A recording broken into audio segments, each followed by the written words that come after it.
nous avons eu la grande chance d'avoir tellement d'individus talentueux en Haïti cette année que 4 parmi les gens à travers le monde ont été choisis d'Haïti. Et c'était une occasion d'aller en Californie pour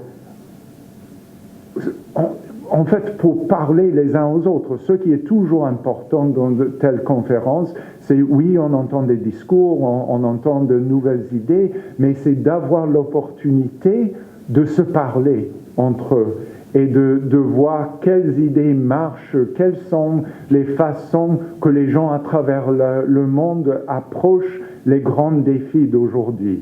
Nous sommes très reconnaissants à l'ambassade américaine, à l'USAID et au projet LEAD, d'abord de nous avoir informés de cette opportunité et ensuite pour l'encadrement qu'ils nous ont fourni jusqu'à ce qu'on monte dans l'avion. Mais il y a certaines choses qui nous ont marqué plus que d'autres et je crois que c'est sur cela qu'on va mettre l'emphase. D'abord, une des choses dont il a été beaucoup question durant le sommet, c'est la nécessité de dépasser l'apparente contradiction entre la recherche de profit et l'impact social. L'autre chose qui a été une expérience marquante pour nous, c'est que 2 d'entre nous, Diderot et moi-même, avons eu l'opportunité de participer à une table ronde avec la secrétaire du commerce du gouvernement américain, Penny Pritzker, sur les challenges et les défis à relever dans nos pays respectifs dans ce qui a trait à l'entrepreneuriat. Une grande opportunité, on a pu discuter en petit comité des défis à relever dans le monde de l'entrepreneuriat en Haïti et en quoi le gouvernement américain pouvait apporter son aide, que ce soit en termes de modification de la législation ou de support aux entreprises. J'ai laissé la chose la plus importante pour la fin.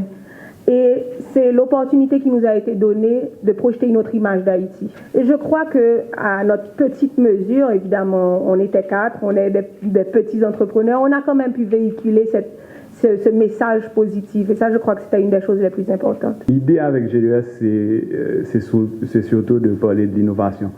Mais en fait, l'innovation, c'est quoi? C'est de tourner à gauche quand tout le monde tourne à droite, au fait. GDS, c'était pour dire aux gens qu'on peut prendre des risques, qu'on peut faire ce qui est différent, qu'on peut croire comme Myrta que faire des papiers toilettes, ça va faire un impact sérieux sur une communauté. C'est croire comme élan que l'agriculture, que quelque chose comme le piment qui paraît un peu, c'est banal et c'est partout, mais essayez d'en acheter une marmite là maintenant, vous saurez ce que ça fait comme différence, qu'il y a de l'avenir dans ça.